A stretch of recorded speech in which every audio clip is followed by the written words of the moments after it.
Olemine ja olemasolemine. Olemine ja olemas olemine.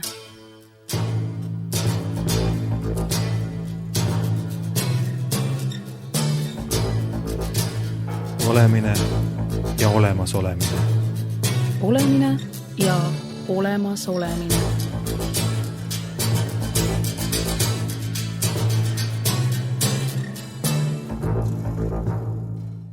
Tervist! Stuudios Einar Laigna. Meie tänane teema on õnnistamine, pühitsemine ja needmine. Ma räägin kiriku ajaloolasena. Millestki teemast rääkides tuleb määratleda, kellena räägitakse, kas ametliku kiriku esindajana või lihtsalt teoloogina. Seega täna ma räägin kui teoloog, kui kiriku ajaloolane. Kui Eesti 90. aastate alguses hakkas aru saama oma võimalustest või iseseisvuse taastamise võimalustest, siis loomulikult ka paljud varjus olnud institutsioonid ilmusid avalikku elu vaatevälja. Üks nendest oli kindlasti kirik. Kirik, mis ainsa institutsioonina nõukogude ajal mitte nõukogude institutsioonina alles jäi, ilmutas selle läbi oma erilisust, ainulaadsust või nagu me ütleme, oma jumalikkust ja teispoolsust. Ka nõukogude süsteem, kes avalikult oli sõjakalt ateistlik ja üldse kõike muid dimensioone eitav, oli sunnitud leppima selle institutsiooniga. Selles väljendus tema üle aegade ja üle ajaloo seisev jõud, ja see nii ka on. Vaatame täna mõningaid olulisi külgi kiriku ja maailma suhetes. Mis on õnnistamine? See on ju kõigepealt lähtub sõna jõust.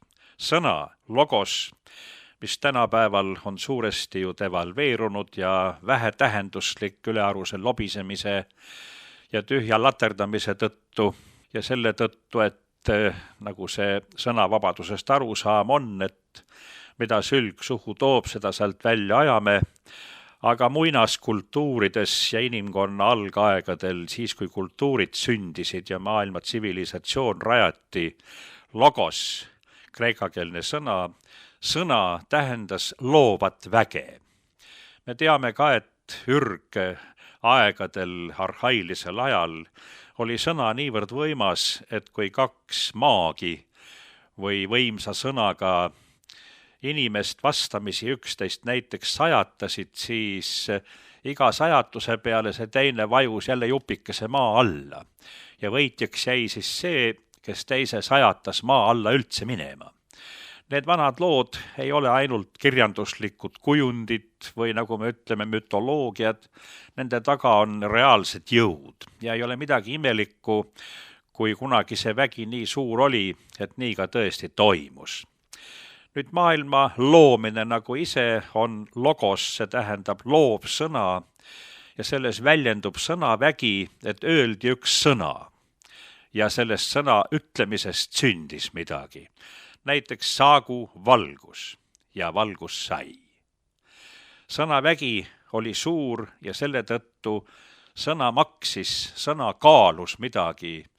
Ei olnud niisugust tühja mõttetut sõna, millel mingit tähendust ei oleks olnud.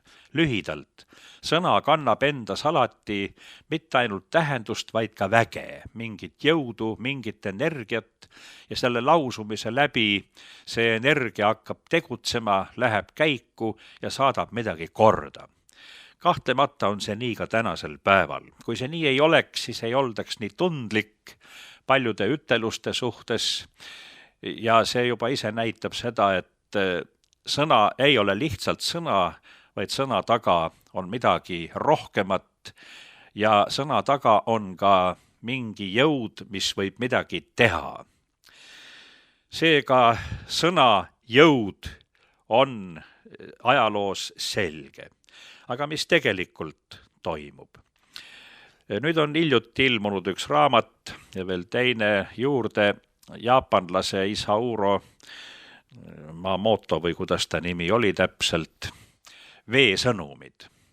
Ja seal väga selgelt tänu teatud täppisteaduse vahenditele on nüüd võimalik filmida veekristalli ja üldse, mis toimub aines, kui tema puutub kokku sõna energiaga. Et sõna ei ole lihtsalt sõna, vaid sõna kannab endas just nimelt seda energiat ja veekristallid muutuvad ilusa sõnaga ilusaks ja halva muusikaga, milles ei ole harmooniat, nagu kõik need kaasajad tümakad, lagunevad veekristallid.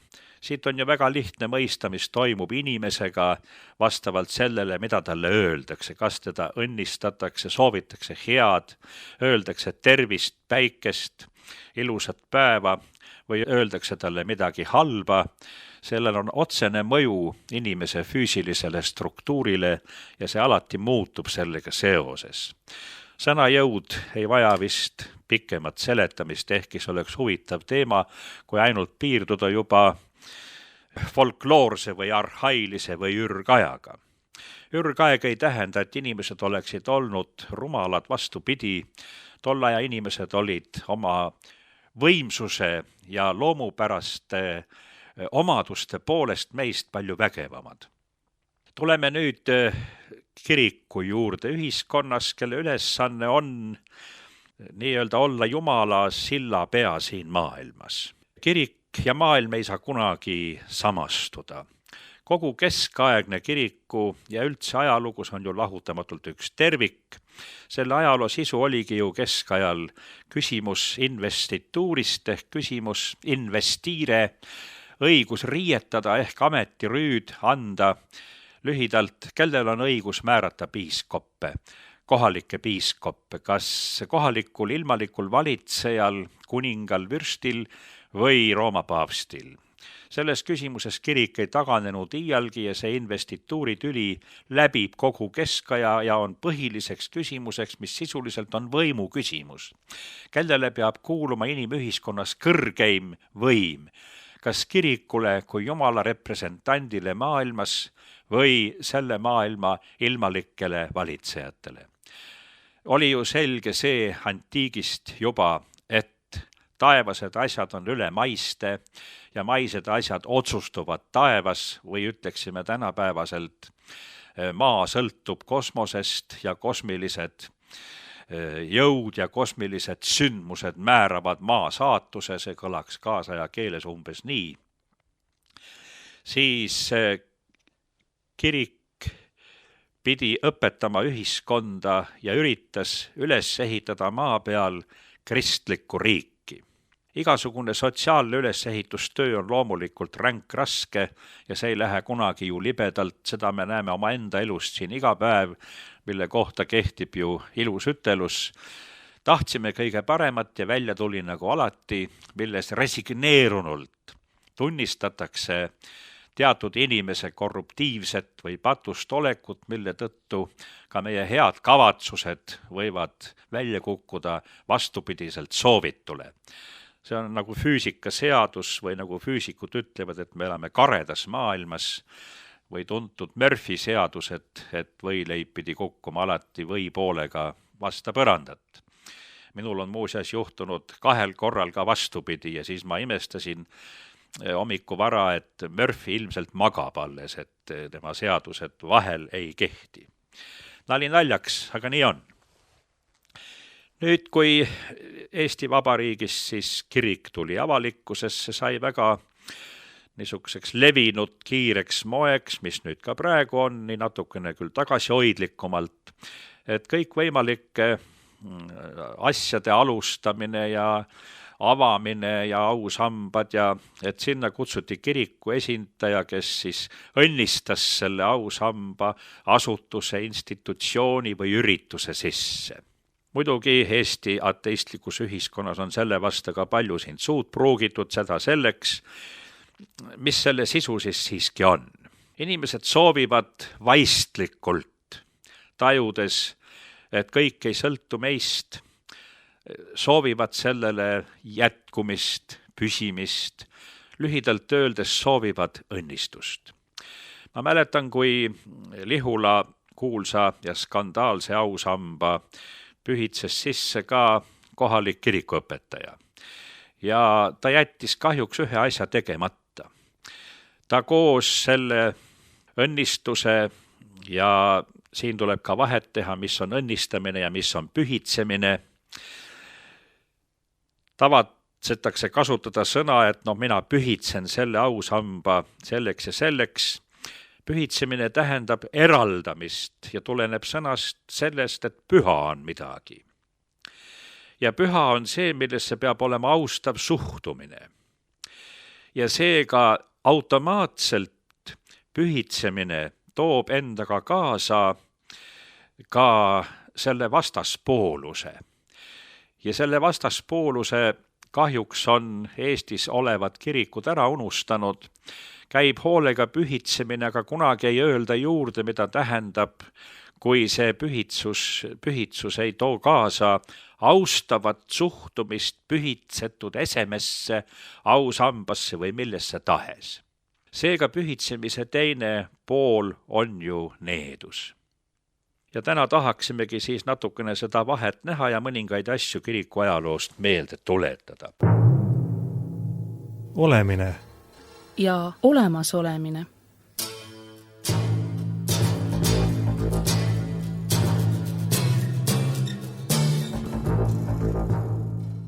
Loeme kõigepealt 2 väga ülevat ja ilusat dokumenti ette kiriku ajaloost.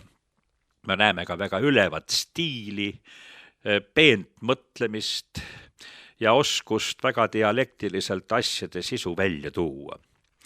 Nikaias 787. aasta 7. oikumeenilisel kontsiilil, need kontsiilid või kirikukogud ju formuleerisid lõplikult pikaajalise teoreetilise töö teatud tõsiasjade väljendamiseks. Ja selles horoses või terminuses või õpetuslauses on siis öeldud niimoodi. Rännates nii auväärsetel teedel ja järgides pühadele isadele inspireeritud jumalikule õpetusele ja katoliku kiriku traditsioonile, teame selle olevat pühast vaimust, kes asub kirikus. Me käseme kõiki rangelt ja hoolikalt, et sama kallis nagu on elavaks tegev ristikujutus, kreeka keeles tüüpos, ladina keeles figura, tuleb esile panna austusväärseid ja pühi pilte, kreeka keeles eikon, ladina keeles imago, maale ja mosaiike ja muudest sobivatest materjalidest, Jumala pühadesse kirikutesse pühad astjad ja rõivad, seentele ja lagedele kodudesse ja teeäärtele, meie issanda ja Jumala ja vabastaja Jeesuse Kristuse pilte ja meie rüvetamatu valitseja püha Jumala sünnitaja pilte, aurikaste inglite ja kõikide pühade ja vagade meeste pilte. Mida jatkuvamalt me neid kujutisi vaatame, seda enam nad sisendavad meisse aukartust ja kasvatavad meid. Me omistame kujutistele armastust ja austavat adoratsiooni. Kuid me ei palvele neid, mis kuulub üksi jumalikule loomusele, aga kui kallis ja elavaks tegev ristikujutis ja pühad evangeeliumid ja muud reliikviad on nagu kujutisedki austatud suitsutamisega ja valgusega, nagu on olnud vana vaga tava, siis pildile osutatud au koidab sellele, kes seda esitab ja see, kes osutab austust pildile, austab sinna kujutatud hüpostaasist. Hüpostaasis on kreeka keeles isiksus. Tsitaadi lõpp. Panime tähele pidulikku teksti, kus on väga pikad laused, kiilpõimlaused, milles on siis mõte võetud kokku ja lühidalt on see, et see, mida inimene näeb, see teda kujundab, see kasvatab teda ja see, mida inimene vaatab jätkuvalt, see mõjutab teda. Ja seega, kui me vaatame seda, mis on ilus, mis on püha, mis on suur, mis on kõrge ja kui me vaatame teda austavalt, siis kõik, mis on sellesse pühasse kätketud, mõjutab meid ja kujundab meid. inimene, kes vaatab eluaeg ilusaid pilte, ta nägu muutub ilusaks. Ja inimene, kes elab inetuskeskkonnas, kus kõik on kole ja õudne, muutub ise ka koledaks ja õudseks. Seetõttu on näha eri kultuurides väga erinevaid nägusid, eri poliitilistes süsteemides on inimestel erinevad näoilmed, näos heiastub ja kajastub inimesel kui sotsiaalsel olendil see vaimne keskkond, milles ta elab ja ühesõnaga see, mida ta vaatab ja millest ta mõtleb. Ja seetõttu see kristliku kunsti ja üldse kunsti esteetika mõju inimesele või see, mida me näeme, on väga oluline. Tänapäeva maailmas muidugi me näeme vastupidist pilti, meid ümbritsevad väga sageli nimelt väga kahtlased ja inetud ja teistsuguse suundumusega reklaamid või plakatid, mis siis linna avalikus elus torkavad silma ja meid siis paratamatult kujundavad ja mingil moel mõjutavad ja muudavad. Mis on siis see pühitsemise ja needmise erinevus või õigemini võiks öelda nende kokkukuuluvus, sest üks automaatselt kutsub esile selle teise poole, mis toimub siis, kui pühade asjade suhtes või pühitsetud asjade suhtes ei ilmutata piisavat delikaatsust ja austust. Toome teise näite kiriku ajaloost, see on natukene hilisemast ajast. See on 14. sajand ja üks ilus pidulik tekst. See tekst on needuse tekst ja on huvitav selles mõttes, missugused need siis keskajal olid. Me teame, et inimlikus maailmas, ka kiriku elus, kus on inimesed, on ikka olnud segadusi, arusaamatusi, võitlusi, karjerismi. Jumala ja inimese maailm on niimoodi läbi põimunud, aga kirik on suutnud ikka nendest asjadest jälle jagu saada. Ja see needmise tekst, mida nüüd kuuleme, on ka siis sellest ajast, kui mitmed inimesed olid mitmete jõudude poolt üheaegselt paavstideks tehtud, olid siis seaduslikud paavstid ja antipaavstid. Ja nüüd seaduslik paavst paneb siis antipaavsti mitteseadusliku needuse alla järgmise tekstiga. Täis alandlikkust ja leplikkust anname me Gregoriuse ja Aleksandri, need antikristused, saatana käsilased Jumala kohtu alla. Surgu ära nende ihu, hinged päästetagu pärast kahetsemist Kristuse teisel ülestõusmise päeval. Kui nad aga ei võta kahetsed ega lunasta oma süüd, las siis langevad kõik Vana ja Uue Testamendi needused vale paavstide ja nende kardinalide pea peale, aga samuti ka kõigi nende kaitsjate peale, olgu nemad siis talupojad, linnakodanikud või võimukandjad. Ja olgu nad igavesti ära neetud, nii oma elupäevadel kui ka pärast surma. Heitku issanda mõõknad kuristikku ja olgu nende nimed ära unustatud igavesest ajast igavesti. Tabagu issand neid paisete ja sügeliste ja kärnadega, saatku nende peale pimedus ja nõdrameelsus. Kasutades Püha Peetruse, Jeesuse Kristuse apostli järglase õiglusi, kes oli ristiusu esimeseks kuulutajaks, jätame me nad ja nende käsilased ilma pühast armulauast ja keelame ära nende keha sängitamise mulda. Las neelab neid põrgu haud nende hirmsate kuritegude eest. Tsitaadi lõpp. Nii, see pidulik tsitaat kindlasti paljude tänapäeva inimestel kutsub esile lihtsalt üleolevat muigamist või naeru, siis ajaloolises plaanis tol ajal selline needus oli absoluutselt tõsine ja needust, kui kasutati ja selle alla pandi inimene või linn või terve maa, siis sellel olid tõsised tagajärjed. Ja kiriku vande alla ei tahtnud keegi naljalt sattuda ja seda ei saanud kunagi võtta kui mingit niisugust tühist asja, et rääkige pealegi, mis see meile korda läheb.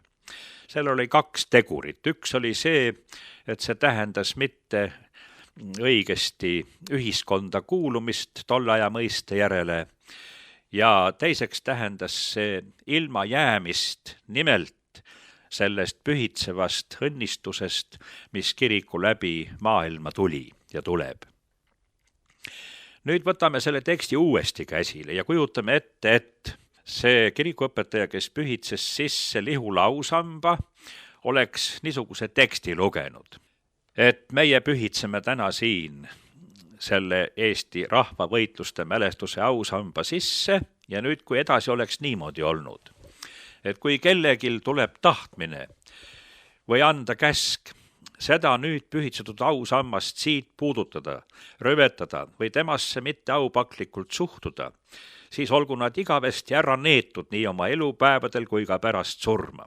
Ja nii edasi, tabagu issand neid paisete ja sügeliste ja kärnadega, tabagu neid aits, kõhutõbi ja saatku nende peale pimeduse ja nõdra meelsuse. Kindlasti oleks siis sündinud väga suur niisugune meedias vähemalt 2 nädalat kestev hirmus sajatamine ja kommenteerimine ja seda oleks ääretult pahaks pandud. Aga mida see näitab? See oleks näidanud kindlasti seda, ja kui niisugune asi juhtuks, siis see reaktsioon näitab, et niisugust asja võetakse tõsiselt ja kardetakse. Kas keegi, kui panna needuse alla näiteks, kui ükski kirikujuht oleks võtnud julguse kätte ja käitunud kirikujuhina Eestis ja enne paraadi, mis siin Tallinnas augustikuus oli, nagu seda pedeparaadiks nimetatakse rahvasuus, kui oleks niisuguse teksti kirik ilmutanud, et see paraad solvab enamuse tervete ja perekonna inimeste tundeid ja ei mõju hästi noorsoole ja et me paneme selle paraadi needuse alla, et kui seda lubatakse, siis see toob kaasa linnale hävingut ja needust ja õnnetusi. Seega kirik ei soovi hävingut ja needust ja õnnetusi, vaid ta ütleb, et kui te toimite nii, siis te ise tõmbate kaela endale õnnetused. Ja minu arvates on tänapäeva kirik selle koha pealt ääretult nõrk ja arglik ja tal on täiesti, võiks öelda, usupuudus. Kui ta ei julge kirikuna käituda ühiskonnas ega avalikult öelda oma seisukohta ja ei kasutata kiriku õigust panna needuse alla neid nähtusi, mis on ilmselt täielikus vastuolus hea tava, traditsioonide, inimeste loomulike taipudega, et kirik peab oma sõna ütlema ja oma seisukoha väljendama nendes asjades. Mis siis toimub, on juba oma asi, aga sellega on vastutus ka siis nende peal, kes seda toimetavad ja teevad. Tuletame meelde prohvetite kutsumise lugu Vanast Testamendist. Prohvet ei taha. Jesaja, Jeremiia, nad hakkavad vasta, see on liiga ränk olla Jumala prohvet, minna ja öelda inimestele näkku tõde. Me ju kõik teame tõeütlejate koht, kus kohal on alati läbi ajaloo olnud ja mis nendest saab. Ja prohvet ütleb, ma ei taha. See on ebameeldiv, see on liiga suur koorem inimesele. Me kõik tahame rahulikumalt elada ju.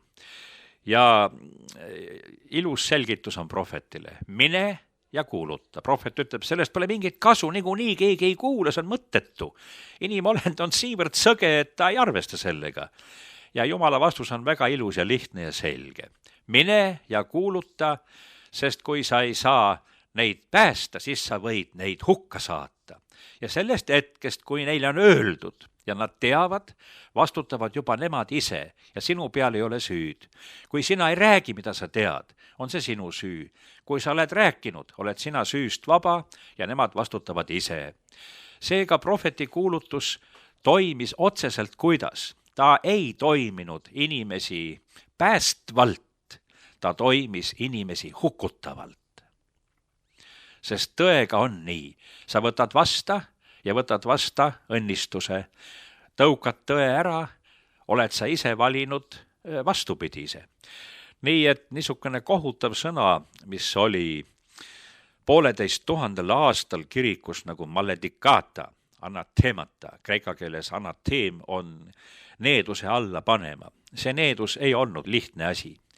Ja nüüd tänapäeval võiks ka täpselt samuti, kui näiteks oletame niimoodi, või mis me siin oletame.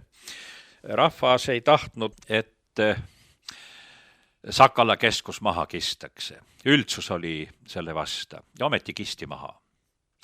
Valetati tükk aega ja nagu valimise päev oli siis läbi, siis järgmine päev oli kopp kallal ja tehti asi ära. Nüüd väga hea oleks, kui see koht panna needuse alla ja lugeda sinna kõik needused peale, kogu ehitamise ajal käia needusi peale lugemas. Seda ei saa keegi ühegi riigi seadusega juriidiliselt karistada. Aga kui üldsus teab, et see koht on pandud needuse alla, siis võime me varsti näha, et see toimib, see needus. Ja mina panen seda kirikule suuresti pahaks ja kõikidele uskkondadele Eestis, et nende juhtkonnal ei ole seda teadmist, julgust ja usku kasutada seda kiriku õigust. Et öelda, kui te nii teete, siis te ise kutsute endale kaela needuse. Ja kui kirik julgelt kasutaks oma anateemia alla panemise õigust, siis ärge arvake, et ühiskond suhtuks sellesse mingisuguse üleoleva irvitusega või naerdaks seda. Sellest tõuseks väga terav niisugune kohu, nagu eesti keeles öelda. Ja see näitaks juba ise, et nende asjadega tegelikult on tõsi taga. Et see ei ole mitte lihtsalt nii, mida öeldakse, vaid et mõistetakse ja taibatakse vaistlikult, need ei ole naljaasjad. Ja seega, kui jääb ainult niisugune vesine maitse sellest, et kirik muudku käib ja muudku pühitseks ja õnnistaks, siis sellel ei ole nagu seda õiget jõudu juures ja inimesed ei mõista, mis see on. Nad mõistavad seda siis, kui on esile toodud ka vastaspoolus. Tervis on selge, et see on hea asi, aga tervise vastand on haigus. Elu on ilus, aga selle vastandpool on surm. Õnnistamine, pühitsemine, üks pool, needus, needuse alla panek, teine pool. Nii et see on tõsine küsimus ja see on üks, võiks öelda, Eestis olevate kirikute võlg ühiskonnale, et kirikutel puudub julgus sekkuda sotsiaalse elu probleemidesse, et ta ei avalda oma seisukohti, ei ütle, mis on kiriku seisukoht ühes, teises, kolmandas või viiendas asjades, mis puudutavad perekonda, ühiskonda, moraali, kõlblust, kõiki neid asju. Nii et õnnistamine, pühitsemine ja teisalt selle vastaspoolus, mis on jäänud esile toomata, mis tegelikult ka saadab nähtamatult igat õnnistamist ja pühitsemist, et seda peaks inimeste teadvusesse tooma selgemalt. See peaks suurendama inimestes natukene tõsidust ja vastutustunnet.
Agios Thanatos,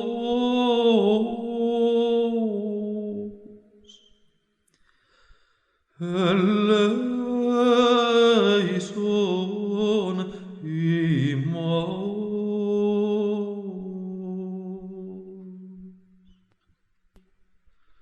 Sanctus in mortalis,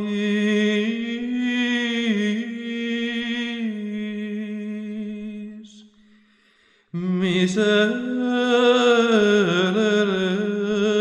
nobis.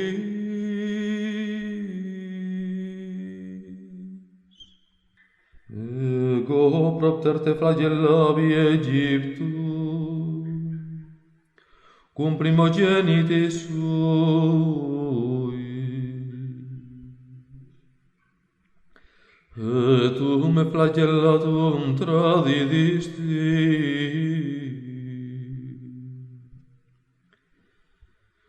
Popule meus, quid fecit ibi, aut in quo contrista vite, responde-mi.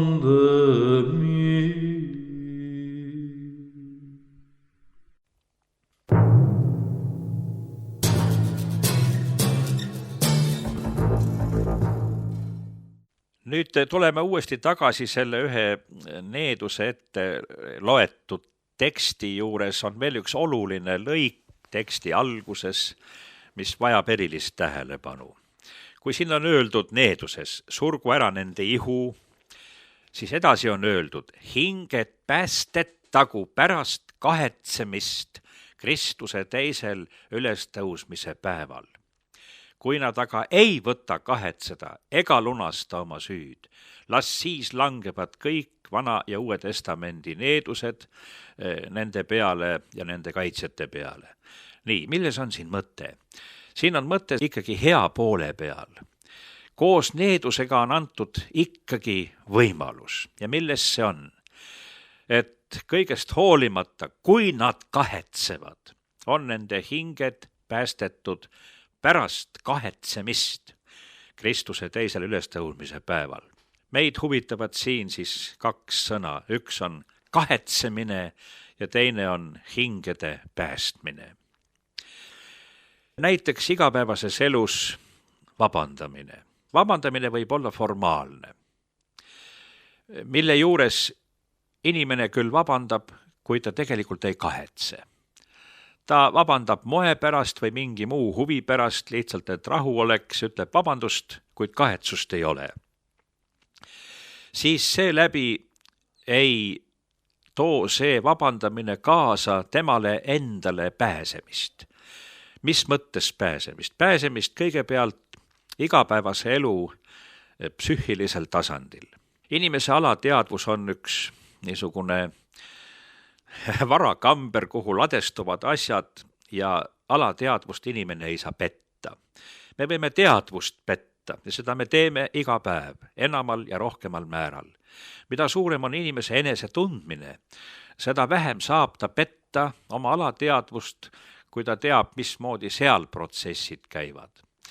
Kui nüüd igapäevane elu toob kaasa meil nii palju pisikesi eksimusi ja ükskõik, mis me siin läbi kõik elame ja ise ja teistele teeme, siis see ladestub kõik meie alateadvusesse ja alateadvus on objektiivne. Objektiivne tähendab seda, et selles väljendub universaalne seaduspärasus, õiglus ja universaalne moraal.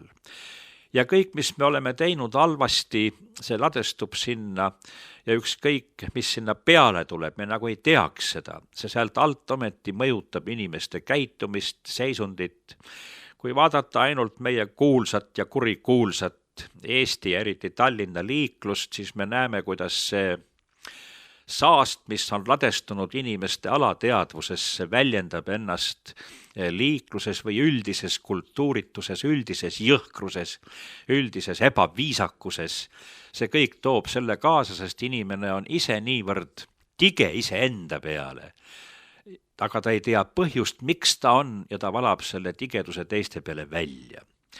Nii et ka selles needuse tekstis, nagu me näeme, ei ole mitte lõplikult ust kinni löödud ega tõugatud kedagi ära, vaid on alati antud võimalus kahetseda ja kahetsemise läbi kõigepealt parandada oma seisundit lihtsalt sotsiaalse olendina inimeste hulgas, et oma alateadvus roogitakse puhtaks sellest, mis seda häirib ja millest tulenevad ka meie käitumise hälbed ja häirimised. Kahetsus on alati tähtis. Selleks, et kahetseda, et esile kutsuda õiget kahetsust. Kahetsus võib olla kahesugune. Loomulik kahetsus on see, et oi, seal müüdi nii odavalt siis seda asja, miks ma ometi ei ostnud. Või mis tahes niisugune igapäevase elu juhus või olukord, mis on meile hea ja soodne, ja me kahetseme, et miks ma ei kasutanud seda võimalust või miks ma siis ei teinud seda või teist. See on loomulik kahetsus. Aga üleloomulik kahetsus on see, et ma kahetsen midagi sellepärast, et ma olen selle teoga solvanud Jumalat, solvanud tõde, solvanud ülimat ja kõrgemat printsiipi. Kui kahetsus on üleloomulik, siis ainult see kahetsus vabastab inimest tõeliselt ja tegelikult tema alateadvuse vaevadest. See on üks põhjus, miks religioossetes ühiskondades inimesed on psüühiliselt üldiselt terved ja vaimuhaigust on väga harva ja miks ateistlikes ühiskondades, kus inimesed on täis kurguauguni iga päev ladestuvat valesti tegemisi, valesti ütlemisi, mis ladestub kõik alateadvusesse, miks ateistliku ühiskonna inimesed on närvihaiged, kannatamatud, miks nende sees ei ole rahu, niisugust meditatiivset leebust või see puudub täiesti. Ja selle tõestuseks ainult vaadake aknast õue ja sõitke autoga ühe korra läbi linna, siis te näete, mis toimub liikluses. See on selge pilt, nagu minu prantslasest sõber Tallinnast ühe korra läbi sõites ajas silmad suureks ja ütles, et siin on ju hullumaja lahti, et need ei ole normaalsed inimesed. Ma ütlesin, muidugi ei ole, need on ateistid. Ateist ei saa olla tasakaalustatud psüühikaga olend, sellepärast, et ta on rookimata ja puhastamata sisetundega ja temasse ladestub kõik see, millele ei ole olnud lahendust ega andeks andmist. Seega kahetsus on ääretult oluline ja ka need, kes siin nii vängete sõnadega ära neetakse, neile antakse ometi võimalus kas või pärast surma kahetseda ja pärast kahetsemist Kristuse teisel ülestõusmise päeval on ka neil pääsemine. Näete, missugused võimalused siin on ja kui avar on siin elu käsitlus. Avar tähendab seda, et inimese elu ei käsitleta sünni ja surma vahelise ihus olemise ajana, vaid kõigepealt, kui niisugust enam mõistetavat terminit kasutada, peen ja ülipeen mateeria tasandil. See, mis ei ole selles jämeda mateeria. Me oleme ju surutud jäme mateeria olekusse, see on ka tegelikult kõige nürim ja rumalam olek. See on see olek, millest ääretult suure vaevaga on inimene õppinud peenemat mateeriat mõistma ja tajuma või selle olemasolu tunnistama, aga suur vahe on selle vahel, kas see peenmateeria maailm on füüsikute ja astrofüüsikute nii-öelda pärusmaa või on tal mingisugust osa ka avaralt sotsiaalses ühiskonnas ja ühiskondlikus teadvuses, see on juba teine asi. Tähtis on, et see oleks ja toimiks ka sotsiaalses ühiskonnas, sotsiaalse teadvuse tasandil igapäevases elus. See on üks kummaline nähtus, et mineviku kultuurid elasid iga päev lahutamatus seoses ja kosmiliste jõudude arvestamises. Võiks öelda, nende mikrokosmos, nende oma sotsiaalne maailm oli lahutamatu osa makrokosmosest, suurest kosmosest. Kogu see inimeste ja jumalate kooselu oligi ju see. Siis tänapäeval, kui ometi peaksime elama nii-öelda kosmilisel ajastul juba toimuvate lähikosmose lendude tõttu ja midagi on siit saadetud ka juba kaugemale teele, siis samal ajal millegipärast sotsiaalses teadvuses ja inimeste igapäevases elus ei ole sellel kosmilisel mõõtmel nagu mingisugust kohta. Tarbijaühiskonnas see pilk millegipärast ei ulatu Sokose kaubamajast ja igasugust maksimarketitest kaugemale. See mõte nagu piirdub nende niisuguste, eriti kui jälgida inimesi, pool loomastunud karja, kes tormab ringi nendel odava väljamüügi päevadel. Lihtsalt lähed ja lihtsalt jälgid, ei osta ise mitte midagi, aga jälgid inimolendit ja mõtled, siin ta nüüd on see homo sapiens sapiens. Kuulutage ainult välja, et täna jagatakse 5 televiisorit tasuta ja siis tulge vaadake, mis siin toimub. See on muidugi hea, et nii tehakse, seda tuleks filmida ja inimvihkajale oleks see parim materjal näidata, et vaadake, siin on need inimlojused, no vaadake neid, no näete ise, eks ole. Mismoodi toimib see inimene, kellele vabadus tähendab seda, et lase endast kõik valla. Midagi ei pea enam inimene mõistuse teadmisega kontrollima ja need sotsiaalse ühiskonna nii-öelda tabud ja reeglid on ju nüüd niimoodi läinud, et tasapisi ikka vastupidi, et kõik ilus ja hea ja viisakas on taunitav ja välja naerdav, aga niisugune räme ja jõhker ja ropp, see on siis moodne ja huvitav ja kuidas selle siis nimesid ei leita. Nii et ega siis aegade vahel ei ole ju sisuliselt suurt erinevust. Maailm on sama, maailmas toimivad jõujooned on samad läbi terve ajaloo. Ajalugu on üks lahutamatu tervik, mille eri ajad ei ole üksteisest lahutatud, vaid ta moodustab ühe suure orgaanilise protsessi kindla niisuguse suundumusega ja sellel maisel inimajaloo käigul siis toimibki tegelikult see ette loetud 2 vanad kiriku dokumenti, üks, mis siis puudutab needuse teksti, kuid veel kord rõhutan, needuse tekstis on sees ju tegelikult ka pääsemise lubadus ja lunastuse lubadus, mõlemidimensionaalselt nii maises kui universaalses mõttes. Ja teine tekst, mis käsitles siis kiriku kunsti või kõike seda, mida me näeme, et missugused on siis praktilised järeldused meil igapäevase elu jaoks sellel teemal. Olemine ja olemasolemine.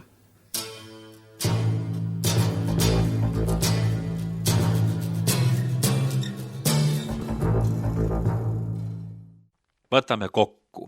Ei ole ükskõik, mida me ütleme ja räägime. Seega viisakas kõne, milles on sõnad viisakad ja kaunid ja milles ka toon on kaunis. Kui tihti elus on nii, et me ütleme õigeid asju ja meile öeldakse õigeid asju, aga öeldakse valesti. Toon on vale. Selle vastu me eksime kõik iga päev. Vähemalt mina ise ennast nähes ja jälgida osates pean korduvalt ütlema päeva jooksul, et jälle mul toon oli vale. Nii paraku on. Aga kui ma seda kahetsen ja ennast püüan korrigeerida, püüan alati jälgida seda. Ja see ongi ju üks inimolendi kohustus võtta kõik oma emotsioonide maailm mõistuse ja teadmise kontrolli alla ja hoida see kontrolli all. Nii et see on pidev enesekontroll on tähtis. Aga kust tuleb siis see suhtumine teise inimesse? Kes teine inimene meile on? Kui me näeme temas konkurenti tööturul, kui avalikus elus, näiteks nõukogude ajal avalik niisugune postulaat oli, inimene on inimesele sõber, seltsimees ja vend. Kui seda avalikult rõhutati, siis on ju see hea, et nii oli. Praegu mida rõhutatakse? Inimene on inimesele konkurent tööturul. Valitseb mingi niisugune võidujooksu meelsus, sa pead pidevalt, kui seda väljendit tarvitada, kellegile ära tegema. Sa pead kellegist pidevalt mingis võistluses ette jõudma ja järgmine aste on juba see, kuidas. Ja siis selgub, et kõik mis tagab edu, on õigustatud. Järelikult ei ole ka mingeid moraalseid reegleid, ei mingit kõlblust. Määravaks on edu, määravaks on kasum. Kõik peab teenima kasumit ja kasumi nimel siis inimene ohverdab kõik. See maailm tuletab mulle meelde väga ilusti seda vanu muinasjutte, millega lapsi õpetati ja rahvaid kasvatati. Üks muinasjutt on ju see, kuidas 3 tilka verd tuli anda kindlasti keskööl ja kindlasti ristteel ja siis müüsid hinge saatanale, aga vastutasuks olid siis kõik maised hüved ja mõtle, inimesele tundub, et mis see on ju nii tühi asi, midagi lubada ainult ja siis muudkui saad kõik. See meenutab väga seda tänapäevast reklaami, muudkui laenake, kohe saate raha, kohe võite oma himusid rahuldada, kohe, võta laena, kütetakse inimeste kirgi ülesse. Mina ütleksin ilusti, külm pea, ära laena iialgi, ära iialgi laena, ära anna alla silmaimudele. See on nüüd üks külg selles asjas. Nii et see niisugune kirgede ülespiitsutamine ühelt poolt ja teisalt siis suhtumine inimesse, mismoodi me suhtume, kas ta on siis sõber, seltsimees ja vend või nagu religioonis õpetatakse, et teine inimene on sulle ligimene. Mis asi on see ligimene? Ligimene on iga inimene, kes satub elus sinule piisavalt lähedale. Ehk teisisõnu, kellega sul tekib kontakt. Visuaalne, verbaalne, kuni füüsiliseni, see on ligimene. Ja suhtumine ligimesse tähendab siis nii verbaalset, nii visuaalselt kui ka füüsiliselt seesugust käitumist ja enda ülalpidamist, mis siis teise inimese suhtes on armastusväärne ja kena. Väga lihtne on see. Nii et siin midagi eriliselt võimatut ja arusaamatust ei ole, aga neid lihtsaid asju on meil elus tavatult raske ellu viia. Paraku on nii. Ja siin on siis küsimus ka, miks? Paljud ajalehed, ajakirjad, raadiod reklaamivad ennast. Raadio mõtlevale inimesele. Ajakiri mõtlevale inimesele. Mida see reklaam tähendab? See reklaam kõigepealt tähendab seda, et meie ajakiri või meie raadiosaade on niisugune elitaarne ja väga väärtuslik, et seda mõistavad ainult mõtlejad inimesed.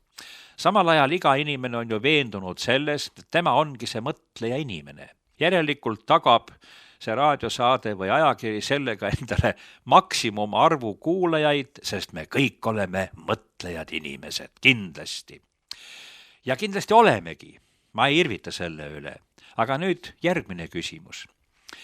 Mõtlemine tähendab, et sul on mõistus, mis on mõtlemisvõimeline. See mõistus peab olema ka õppimisvõimeline. Õppimisvõime tähendab, et ma õpin ära ühe asja. Õpin midagi tegema, õpin autot juhtima, õpin liikluse eeskirjad ära, õpin teatud reeglid ära. Ja nüüd järgmine küsimus. Näib, et kõik peaks korras olema. Inimesel on mõistus, inimesel on teadmine ja nüüd peaks olema elu laitmatult korras. Ei ole vaja politseid, ei kohtuid, ei juurdlusorganeid, ei turvafirmasid, ei mitte midagi sellist. Ideaalne ühiskond ja kui veel demokraatlik ka, mis siis veel tahate?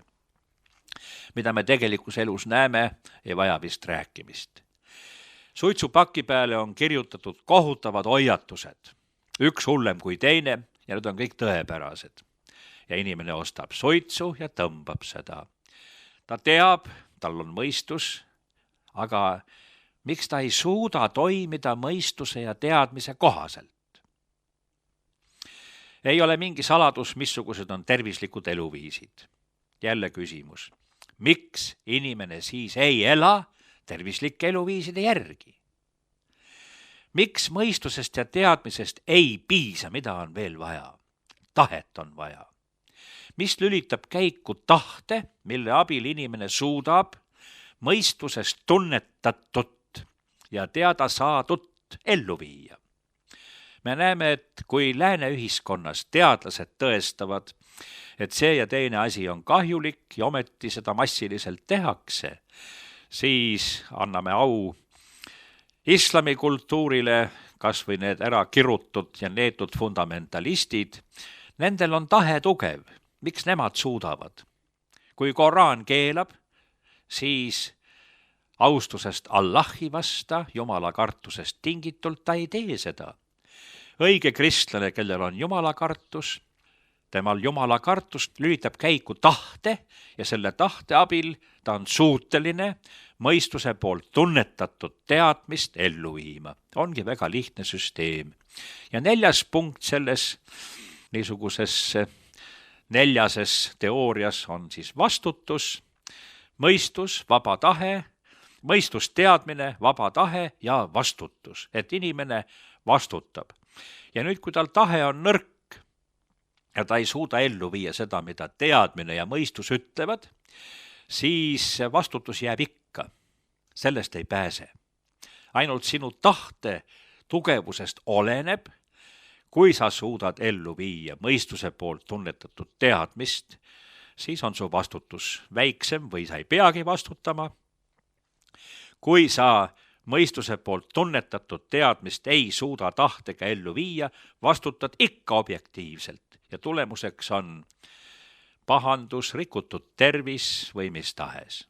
See on nii lihtne on see süsteem, aga inimolend on häbemata nõrk. Inimolend on nii nõrk, et selle tõttu nende valitsemine on ääretult lihtne ja labane. Ja ei ole midagi lihtsamat kui rahvamasside valitsemine. Seda ajalugu ju näitab, kuivõrd kerge ja lihtne on seda karja juhtida. Võtke ja lugege ainult Gustave Le Boni raamatut Hulkade psühholoogia ja jälgide mehhanisme ajaloos, mismoodi on toiminud ja vaadake lahtiste silmadega enda ümber, mis toimub täna sinu ümber ja ära unusta vaatamast iseenda sisse ja küsi, mis toimub seal. Kus olen mina, kus oled sina selles protsessis? Kuivõrd seda juhib meil mõistus, teadmine ja tahe, mis selle käivitab käiku, ja kui palju juhib meie tegemisi emotsioon ja kõik muu. Olgu sellega siis meie väike vaatlus nii tõsisesse eluteemasse nagu õnnistuse, pühitsemise ja needuse toimimine ajaloos, rahvaste elus, perekonna elus, isiklikus elus ja et objektiivsus tähendab seda, et see ei sõltu inimese teadvusest. Sobib ju väga ilusti teoloogilist ja teatud mõttes religioosse sisuga saadet lõpetada, tsiteerides marksismi-leninismi teoreetikuid, sest kõik, kes on midagi ütelnud õigesti, mis on õige, see on õige. Ja see oli ju tuntud tsitaat, mis kõlas nii. Tõde on objektiivne ja eksisteerib sõltumatult inimese teadvusest. Tänan tähelepanu eest. Stuudios Einar Laigna. Head mõtlemist. Exulten ya los coros de los ángeles, exulten las jerarquías del cielo, y por la victoria de tan gran rey, trompetas anuncien la salvación. Goce también la tierra inundada de tanta claridad,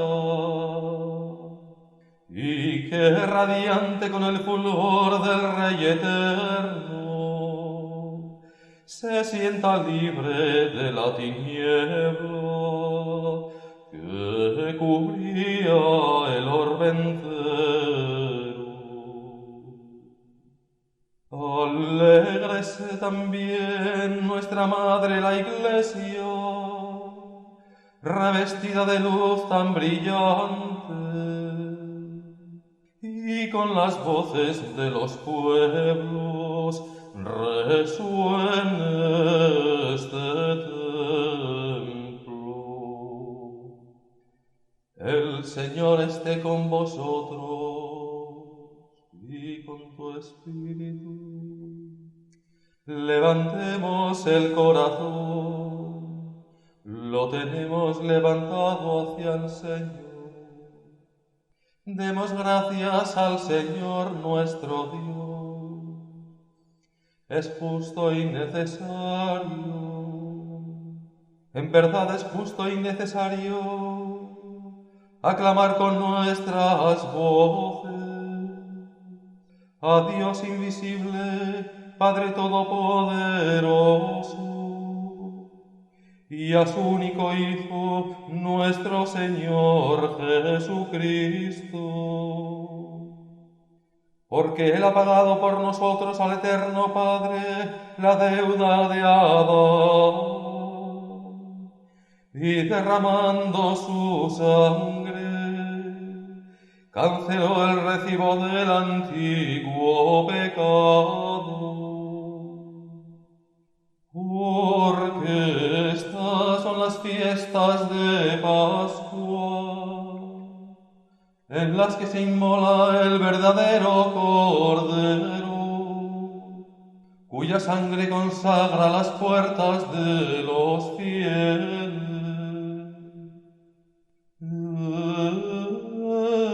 Esta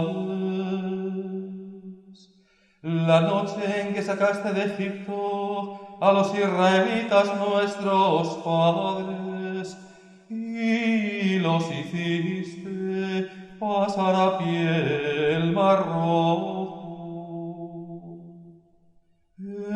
Esta noche en que la columna de fuego esclareció las tinieblas del pecado. Esta noche es la que por toda la tierra a los que confiesan su fe en Cristo, arrancados de los vicios del mundo y de la oscuridad del pecado, vuelve a la gracia y agrega a los santos.